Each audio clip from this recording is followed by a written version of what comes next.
오늘 우리에게 주시는 하나님의 말씀 이사야 10장 1절부터 34절까지 말씀입니다. 이사야 10장 1절부터 34절까지 말씀. 이제 봉독하겠습니다. 하나님의 말씀 경청하십시오. 불의한 법을 공포하고 양민을 괴롭히는 법령을 제정하는 자들아, 너희에게 재앙이 닥친다. 가난한 자들의 소송을 외면하고 불쌍한 나의 백성에게서 권리를 박탈하며 과부들을 노략하고 고아들을 약탈하였다. 주님께서 징벌하시는 날에, 먼 곳으로부터 재앙을 끌어들이시는 날에 너희는 어찌하려느냐? 누구에게로 도망하여 도움을 청할 것이며 너희의 재산을 어디에 감추어 두려느냐? 너희는 포로들 밑에 깔려 밟혀 죽거나 지체담의 밑에 깔려 질식할 것이다. 그래도 주님께서는 진노를 풀지 않으시고 심판을 계속하시려고 여전히 손을 들고 계신다. 아시리아에게 재앙이 닥쳐라. 그는 나의 진노의 몽둥이요, 그의 손에 있는 몽둥이는 바로 나의 분노다. 내가 그를 경건하지 않은 민족에게 보내며 그에게 명하여 나를 분노하게 한 백성을 치게 하며 그들을 닥치는 대로 노략하고 약탈하게 하며 거리에 진흙같이 짓밟도록 하였다. 아시리아 왕은 그렇게 할 뜻이 없었고 마음에 그럴 생각도 품지 않았다. 오직 그의 마음속에는 어떻게 하면 많은 민족들을 파괴하고 어떻게 하면 그들을 멸망하게 할까 하는 생각뿐이었다. 그는 이런 말도 하였다. 나의 지휘관들은 어디다 내놓아도 다 왕이 될 수 있는 사람들이 아니냐? 갈로는 갈그미스처럼 망하지 않았느냐? 하맛도 아르밧처럼 망하지 않았느냐? 사마리아도 다마스쿠스처럼 망하지 않았느냐? 내가 이미 우상을 섬기는 나라들을 장악하였다. 예루살렘과 사마리아가 가진 우상보다 더 많은 우상을 섬기는 왕국들을 장악하였다. 내가 사마리아와 그 조각한 우상들을 손에 넣었거늘 예루살렘과 그 우상들을 그렇게 하지 못하겠느냐? 그러므로 주님께서 시온산과 예루살렘에서 하실 일을 다 이루시고 말씀하실 것이다. 내가 아시리아 왕을 벌하겠다. 멋대로 거드름을 피우며 모든 사람을 업신여기는 그 교만을 벌하겠다. 그는 말한다. 내가 민족들의 경계선을 옮겼고 그들의 재물도 탈취하였으며 용맹스럽게 주민을 진압하였다. 나는 내 손의 힘과 내 지혜로 이것을 하였다. 참으로 나는 현명한 사람이다. 내 손이 민족들의 재물을 새의 보금자리를 움키듯 움켰고 온 땅을 버려진 알들을 모두 차지하였으나 날개를 치거나 입을 벌리거나 소리를 내는 자가 없었다. 도끼가 어찌 찍는 사람에게 뽐내며 톱이 어찌 켜는 사람에게 으스대겠느냐? 이것은 마치 막대기가 막대기를 잡은 사람을 움직이려 하고 몽둥이가 나무 아닌 사람을 들어 올리려 하는 것과 같지 않으냐? 그러므로 만군의 주 하나님께서 질병을 보내어 살진 자들을 파리하게 하실 것이다. 생사람의 가슴에 불을 질러 화병에 걸려 죽게 하실 것이다. 그의 재물은 화염 속에 태워버리실 것이다.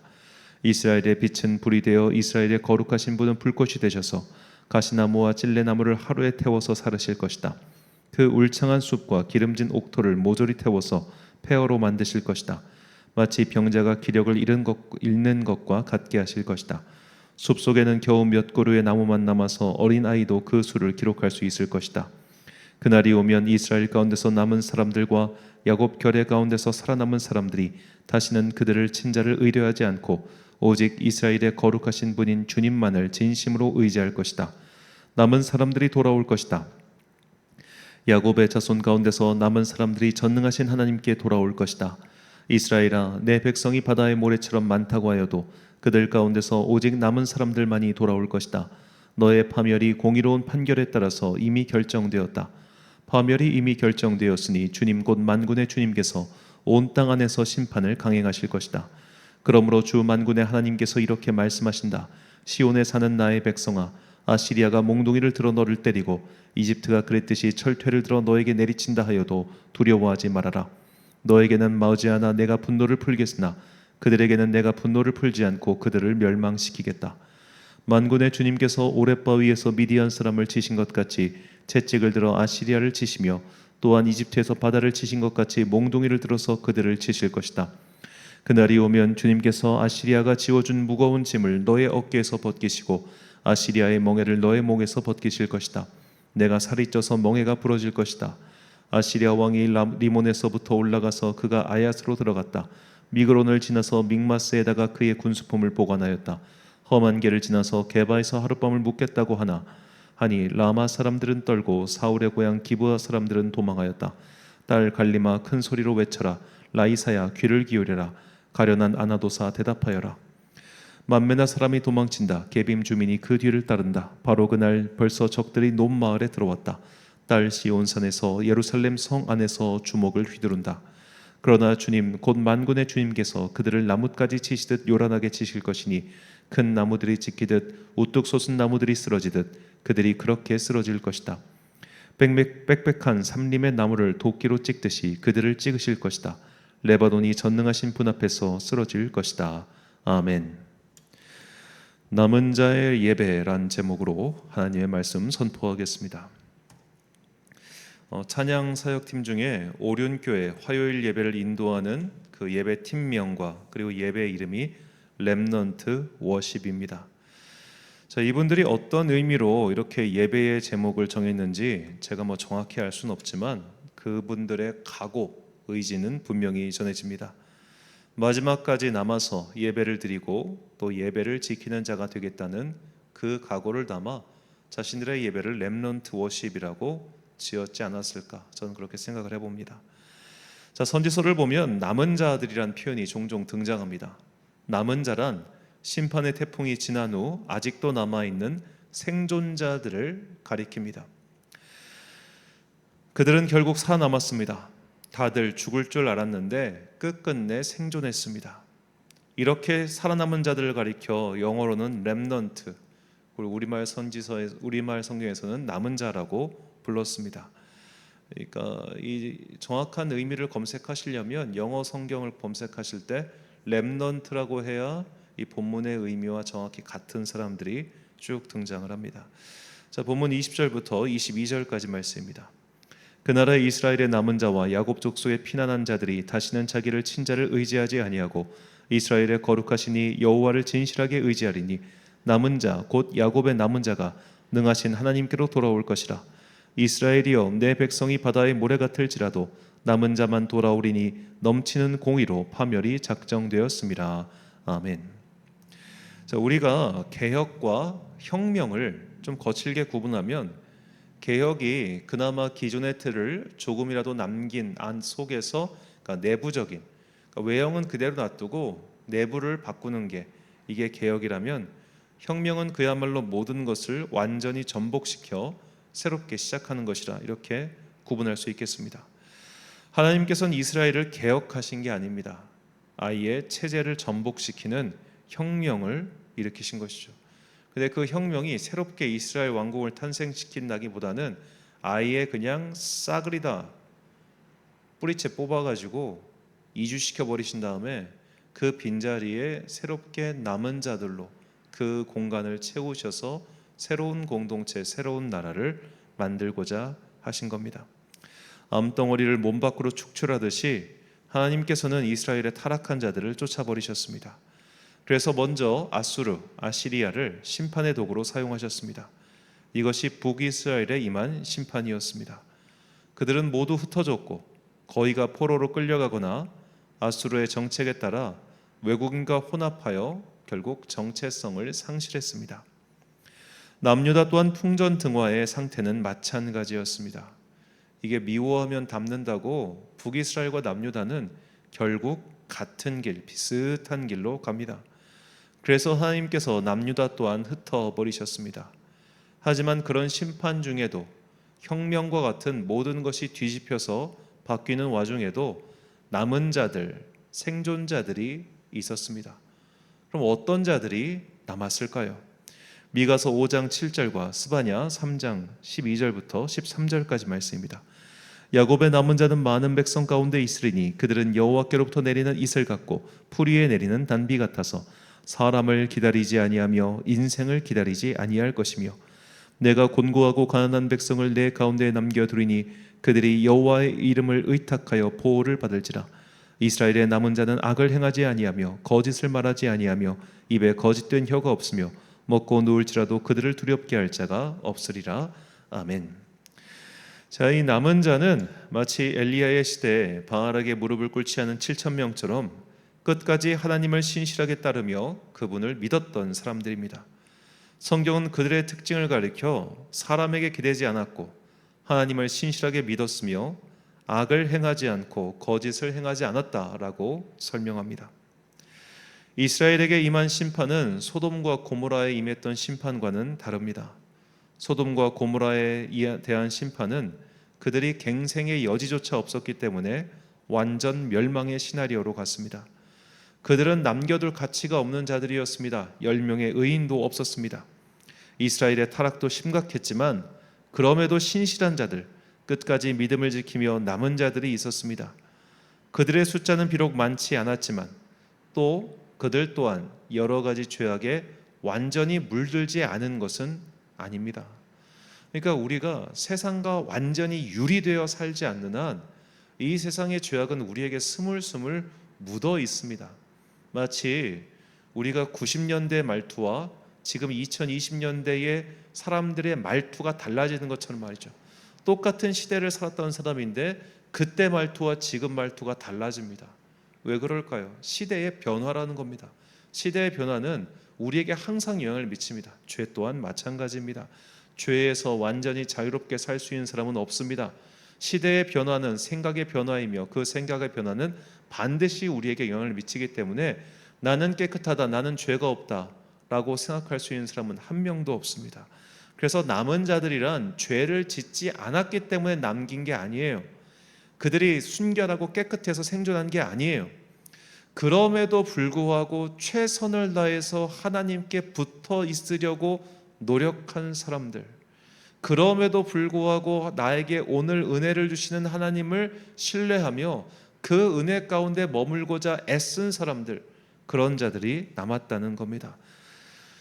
저는 굳이 구분하자면 죄인이 아니었기에 그들이 생존하는 것이 아니라 죄인임에도 불구하고 은혜를 갈구했기에 생존했다, 저는 그렇게 생각합니다. 자, 그래서 하나님께서 갱생의 여지가 있는 그들에게 기회를 주신 것이죠. 오늘 본문은 바로 하나님의 심판과 이 남은 자들에 대한 구원의 말씀이며 선지자들은 같은 뜻의 메시지를 그들의 말씀 속에서 여러 차례 전파하였습니다.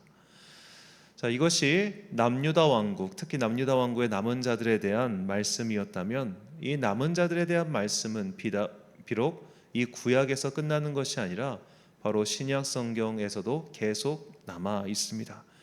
그래서 우리에게도 해당하는 말씀이죠. 요한계시록 12장 17절 말씀. 용이 여자에게 분노하여 돌아가서 그 여자의 남은 자손 곧 하나님의 계명을 지키며 예수의 증거를 가진 자들과 더불어 싸우려고 바다 모래 위에 서 있더라. 아멘. 자, 남은 자들 곧 하나님의 계명을 지키며 예수의 증거를 가진 자들, 그 사람들이 바로 지금도 남아있고 앞으로도 남아있어야 하는 사람들이죠. 지금도 우리가 하나님의 말씀을, 그분의 뜻을 지키기 위해서는 이처럼 믿음의 선한 싸움을 싸워야 한다는 겁니다. 그 투쟁은 외적인 투쟁 그리고 내적인 투쟁 모두가 있습니다. 간단한 예를 들어 주일 성수가 지키기 쉽습니까? 결코 그렇지 않습니다.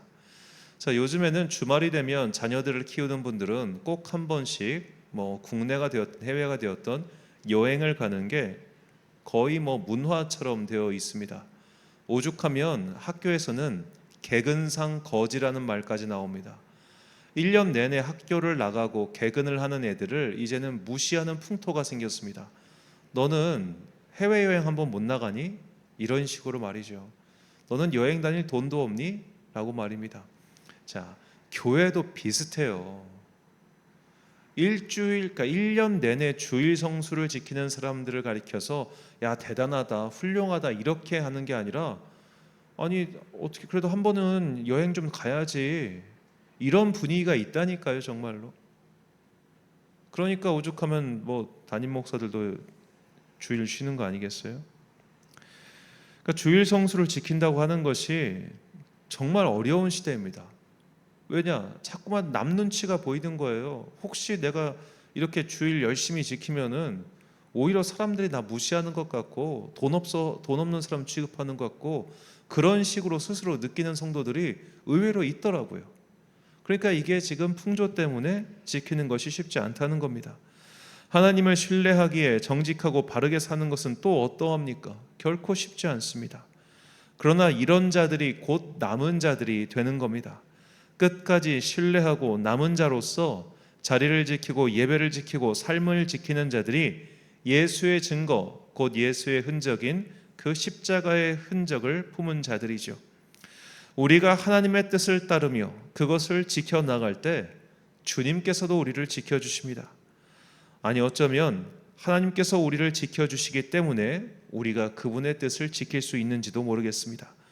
이것은 달걀이 먼저냐 닭이 먼저냐 하는 문제와 같죠. 상호 순환이기 때문에 조건절은 아닐 겁니다. 다시 말씀드리면 우리가 하나님의 계명을 지키기 때문에 하나님께서 지켜주신다, 이 말도 맞습니다. 그러나 바꿔서 하나님께서 우리를 지금도 지켜주시기 때문에 우리가 그분의 능하신 보호하심 속에서 오늘도 살아남아서 이 계명을 지킬 수 있다, 이것도 맞는 말입니다. 그분이 지켜주시기에 계명을 지킬 수 있고 그 계명을 지키기 때문에 또 그분께서 우리를 지켜주시는 겁니다. 이것은 마치 계속해서 순환적으로 일어나는 사건이기 때문에 어디가 먼저 출발점이다, 이렇게 딱 잘라서 말을 할 수는 없다는 거죠. 분명한 것은 이렇게 하나님의 보호하심 그 속에서 믿음을 끝까지 지키는 자들에게는 하나님께서 또한 그들과 마지막까지 함께 하시겠다, 다음과 같이 약속하셨습니다. 이사야 37장 32절부터 31절부터 32절까지 말씀입니다. 유다 족속 중에 피하여 남은 자는 다시 아래로 뿌리를 받고 위로 열매를 맺으리니 이는 남은 자가 예루살렘에서 나오며 피하는 자가 시온산에서 나올 것임이라. 만군의 여호와의 열심히 이를 이루시리라. 아멘. 사랑하는 천안광성교회 성도 여러분, 그리고 이 새벽을 함께 깨우고 계신 귀한 주님의 자녀 여러분, 믿음 생활은 결코 수동적으로 가만히 앉아 있는다고 해서 지킬 수 있는 것은 아닙니다. 가만히 있으면 결국 나가 떨어지죠. 다들 주일에 몇 번씩 빠지고 여행 가는데 나라고 가지 말라는 법이 어디 있냐고 그렇게 떠나는 분들 꽤 있습니다. 수동적인 사람은 이렇게 세파에 휩쓸립니다. 그래서 우리는 앉아 있더라도 능동적으로 앉아 있어야 합니다. 예배를 한번 드려도 수동적으로 있을 것이 아니라 내가 이 시간을 통해서 예배를 지키고 교회를 지키며 궁극적으로 내 믿음을 지키고 있다는 그 자세가 필요합니다. 이렇게 능동적으로 믿음을 지키는 자들이 결국 끝까지 남은 자들이 될 것이며 하나님께서 남은 자들을 또한 지켜주십니다. 무엇보다 날마다 지켜주시는 주님의 은총을 깨닫고 그것을 체험해야 합니다. 지금 안 지켜주시는데 나중에 지켜주신다는 그 약속을 신뢰할 수 있겠습니까? 오늘의 은혜를 경험한 사람은 내일의 은총을 기다릴 수 있는 법입니다. 오늘의 돌보심을 경험한 사람이 내일의 지켜주심이 있을 것을 믿을 수 있다는 겁니다. 그래서 우리는 더욱 오늘 우리에게 주신 이 은혜의 시간을 적극적으로 능동적으로 헤쳐나가야 합니다. 반복되는 일상 속에서 나를 지켜주시며 나와 함께 하시는 임마누엘 주님의 은총을 깨닫고 우리 각 사람 또한 끝까지 믿음을 지키는 그런 남은 자들이 되어 하나님 나라를 향하여 끝까지 남은 자들의 예배를 지켜나가는 그런 여러분과 제가 되시길 예수님의 이름으로 축원합니다. 기도하겠습니다. 사랑과 은혜가 풍성하신 아버지 하나님, 우리가 남은 자가 되어 끝까지 예배를 지키며 믿음을 지키며 하나님의 말씀을 지키는 자들이 되기를 소망합니다. 세상이 변하고 사람들의 믿음이 변하여도 나는 여호와 하나님만을 신뢰하며 끝까지 우리에게 주어진 믿음의 길을 지켜가겠습니다. 함께 지키는 자들을 보내주시며 함께 예배를 지키고 말씀을 지키고 빛을 지키며 그 등대를 높이 들고 어둠 속에 빠진 자들을 구원하는 주님의 손과 발 되게 하여 주옵소서. 한 주간의 중간인 수요일입니다. 태풍으로 인한 피해가 많지 않도록 주님께서 은혜 베풀어 주시고 이 태풍이 지나가고 이제 선선한 가을 바람이 불어와 우리의 지친 육체를 달래는 은혜의 바람 되게 하여 주옵소서. 오늘 하루도 참 좋으신 우리 주님의 은총과 평강이 모든 성도들과 함께 하시기를 간절히 소망하오며 이 모든 말씀 우리 구주 예수 그리스도의 이름으로 기도드립니다. 아멘. 오늘의 기도 제목입니다. 끝까지 믿음을 지킨 남은 자들이 되기 위해 오늘의 은총을 내려주시고 이미 주신 사랑을 깨닫게 해달라고 기도하십시오. 오늘 주신 기도의 제목 가지고 기도와 묵상에 힘쓰는 하루 되시길 바랍니다. 기도하겠습니다.